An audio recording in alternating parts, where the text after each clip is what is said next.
नमस्कार, स्वागत है आपका 99 न्यूज के इस बुलेटिन में और इस वक्त आपके साथ मैं हूं दीपाली श्री। सीधे बढ़ते हैं खबरों की ओर।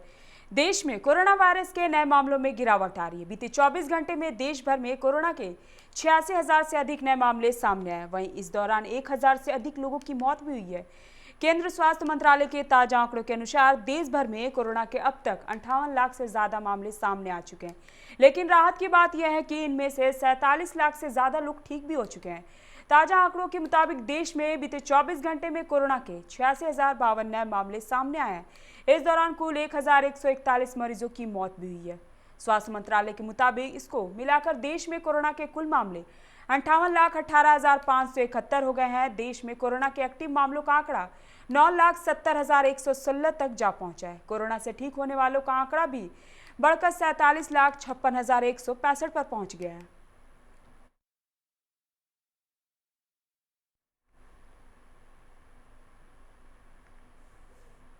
बिहार में कोरोना की जांच की संख्या लगातार बढ़ाई जा रही है। बीते 24 घंटे के दौरान स्वास्थ्य विभाग ने 1,71,000 जांच किए, जिनमें 0.70% नतीजे पॉजिटिव आए। कुल मिले 1,203 नए मामलों में अकेले पटना के 192 मामले शामिल हैं। इसके साथ ही राज्य में अब तक मिले संक्रमितों की संख्या 1,74,266 हो गई है। बीते 24 घंटे में कोरोना से 4 की मौत के साथ अब तक मौत का आंकड़ा 878 पर पहुंच चुका है। अभी तक 1,59,000 से अधिक संक्रमित कोरोना को पराजित करने में सफल रहे हैं।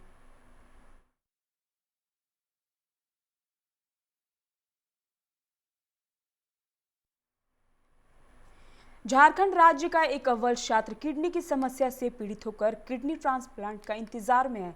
इसी साल मैट्रिक की परीक्षा में BRL DAV चंद्रपुरा से पढ़ाई कर 97.8% अंक लाकर अपने माता पिता का नाम रोशन करने वाला 16 वर्षीय निकित निश्चल की दोनों किडनी खराब हो चुकी है। बोकारो जिले में 2 बार डायलिसिस करने के बाद उसे बेहतर इलाज के लिए रांची भेजा गया। आर्थिक रूप से कमजोर परिवार मदद के लिए गुहार लगा रहे हैं। बेरमो के विधायक रहे स्वर्गीय राजेंद्र प्रसाद के बेटे अनूप सिंह ने स्वास्थ्य मंत्री बन्ना गुप्ता का ध्यान में इस ओर आकर्षित कर दिया है। इसके बाद मंत्री बन्ना गुप्ता ने मरीज को मेडिका अस्पताल में भर्ती कराया। खुद भी मेडिका की जांच लैब पहुंचे और बच्चे व उसके माता पिता से मुलाकात की।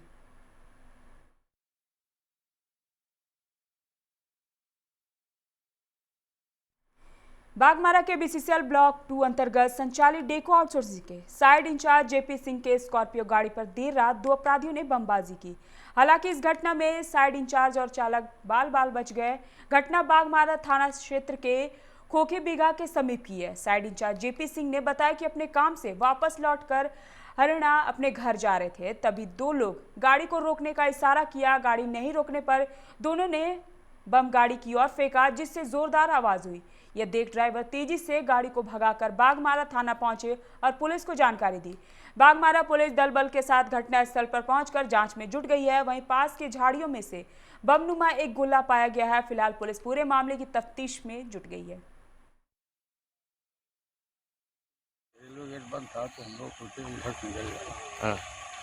तो ऐसी गाड़ी यहाँ पहुँची तो ड्राइवर शमशेर खान तो लोग इशारा किए गाड़ी रोको, तो गाड़ी शमशेर दाएं बाएं काटा भगाने, तब तक वो लोग 2 बम दोनों आदमी ने मारा। 2 बम मारा था? हाँ, दोनों आदमी हाथ में मारा, पतले पतले थे।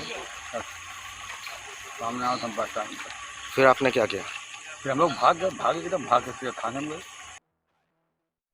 रानीगंज के राष्ट्रीय राजमार्ग संख्या 2 पर एक अनियंत्रित ट्रक सड़क पर पलट गई, जिससे घंटों स्थिति बनी रही।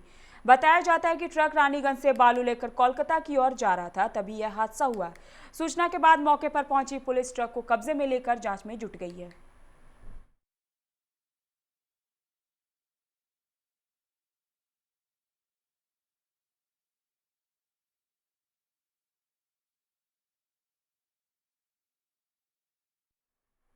2020 बिहार चुनाव को लेकर चुनाव आयोग कुछ ही देर में प्रेस कॉन्फ्रेंस करेंगे।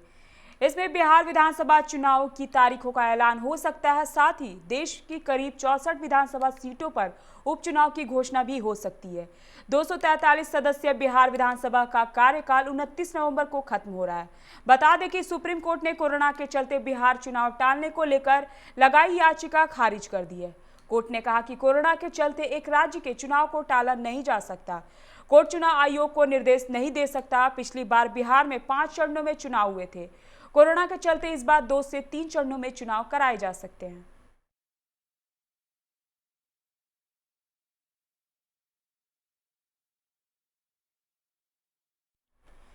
राष्ट्रीय जनतांत्रिक गठबंधन में जनता दल यूनाइटेड सुप्रीमो व मुख्यमंत्री नीतीश कुमार तथा लोक जनशक्ति पार्टी अध्यक्ष चिराग पासवान की तल्खी जग जाहिर है। इस बीच एलजेपी की तरफ से नीतीश कुमार के मुख्यमंत्री चेहरा पर सवाल उठाया दिया गया है।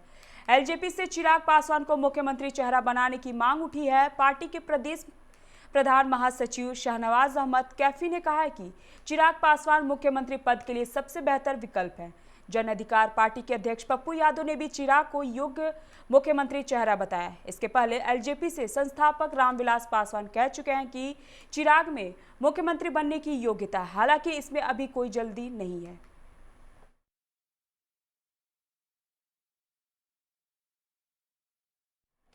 बिहार विधानसभा चुनाव के पहले विपक्षी महागठबंधन का महाभारत थमने का नाम नहीं ले रहा है। जीतन राम मांझी के हिंदुस्तानी अवाम मोर्चा के बाद अब उपेंद्र कुशवाहा की राष्ट्रीय लोक समता पार्टी भी अलग राह पर चल पड़ी है।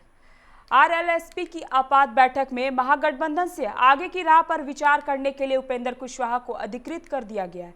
कुशवाहा का कहना है कि अगर राष्ट्रीय जनता दल अपना नेतृत्व बदल दे तो वे फिर महागठबंधन में आ सकते हैं। खास बात यह भी है कि इसके पहले आरएलएसपी ने महागठबंधन के मुख्यमंत्री चेहरा के रूप में उपेंद्र कुशवाहा का नाम सामने रखा था, जिससे आरजेडी ने इनकार कर दिया था।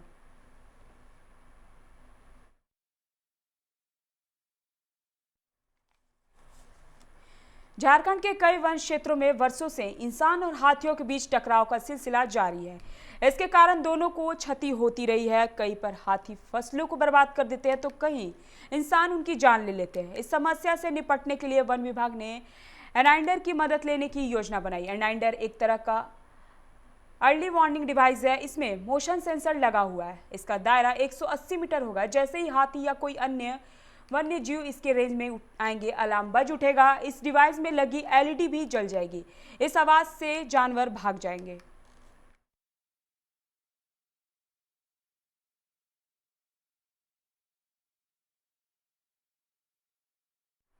टुंडी प्रखंड के पंचायती राज पदाधिकारी वाहिद हुसैन बने। 9 अगस्त को उनकी मौत हो गई। इसके बाद पंचायत सचिव भोला मांझी को प्रभार दिया गया है। उनकी मौत 9 सितंबर को हो गई है। अब नौक के चक्कर को लेकर प्रखंड में खूब खुसर फुसर हो रही है।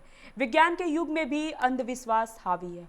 लोगों को लग रहा है कि पंचायती राज पदाधिकारी की कुर्सी पर भूत है, जिस वजह से लोगों की मौत हो रही है। इसलिए कोई प्रभार लेना नहीं चाह रहा है, क्योंकि कुर्सी का खौफ हावी है। मजबूरी में किसी न किसी को तो प्रभार लेना ही होगा।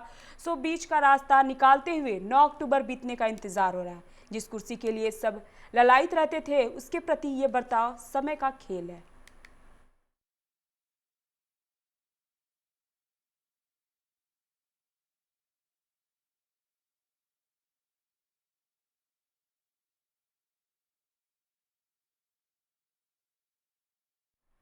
लघु खनिज के अवैध परिवहन के मामले में मिल रही लगातार शिकायतों के बीच शुक्रवार को खनन विभाग की टीम ने खनिज के अवैध परिवहन कर रहे 2 वाहनों को जब्त किया है। खनन विभाग की टीम द्वारा जब्त किए गए डंपर और हाइवा वाहन को शिनाहा थाना को सुरक्षित रखने के लिए सुपुर्द कर दिया गया। इस मामले में वाहन चालक और वाहन मालिक के विरुद्ध प्राथमिकी दर्ज की प्रक्रिया अपनाई जा रही है। साथ ही जुर्माना वसूलने की कार्रवाई भी की जाएगी।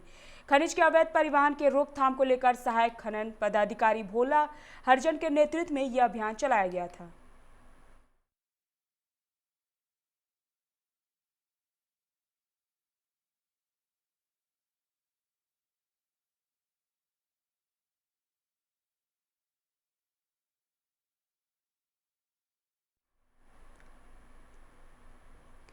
सीतामढ़ी जिले में पिछले 72 घंटे के दौरान बारिश से नदियों में उफान आ गया है।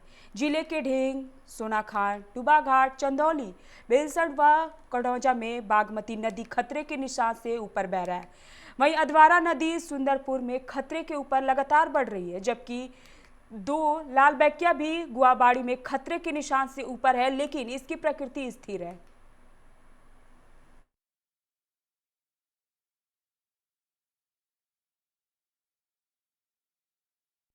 केंद्र सरकार के नए कृषि विधेयक के विरोध में भागलपुर, पूर्व बिहार, सीमांचल और कोसी में विपक्षी दल शुक्रवार को सड़क पर उतर गए। इस दौरान भागलपुर में राजद कार्यकर्ताओं ने रैली निकाली। किसानों के लिए केंद्र के प्रधानमंत्री नरेंद्र मोदी सरकार के लाए गए नए कृषि विधेयक के विरोध में भारतीय किसान यूनियन सहित 31 विभिन्न संगठनों ने शुक्रवार को पूरे देश में चक्का जाम की घोषणा की है। उन्हें कांग्रेस, आरजेडी, जन अधिकारी पार्टी और वामपंथी दलों का समर्थन प्राप्त है।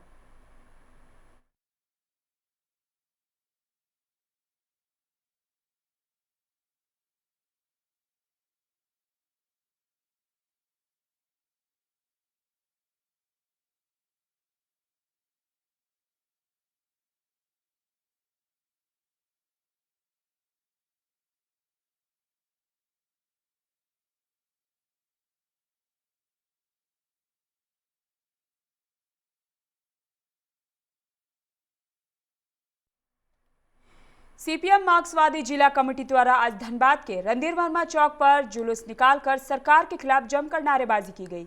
मार्क्सवादी के नेताओं ने कहा कि मोदी सरकार ने न केवल जन विरोधी है बल्कि किसान विरोधी है। काले कानून के माध्यम से किसानों को पूंजीपतियों के हाथों बेच चुकी है। आज किसान सड़क पर है और सरकार सोई हुई है। साथ ही उन्होंने सरकार चेतावनी देते हुए कहा कि हमारा विरोध तब तक जारी रहेगा जब किसानों को उनका हक और अधिकार नहीं मिल जाता और इस काले कानून को रद्द नहीं किया जाता।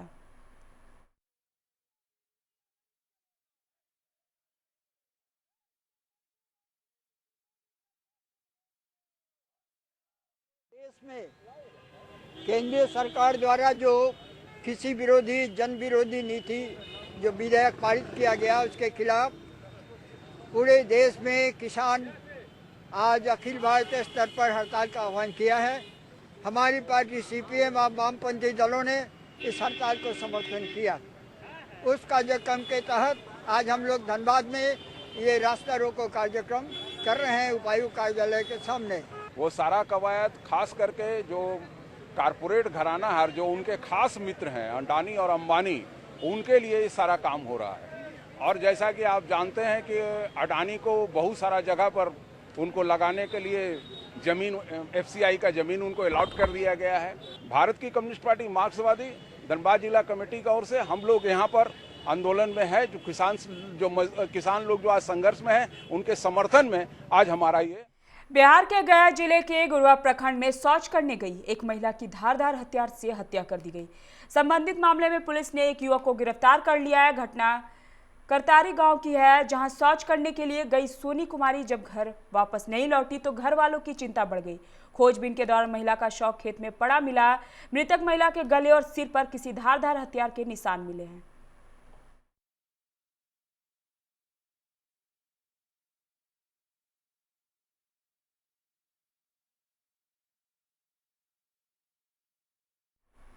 अभी के लिए इतना ही। तमाम खबरों के लिए आप बने रहिए 99 न्यूज के साथ। नमस्कार।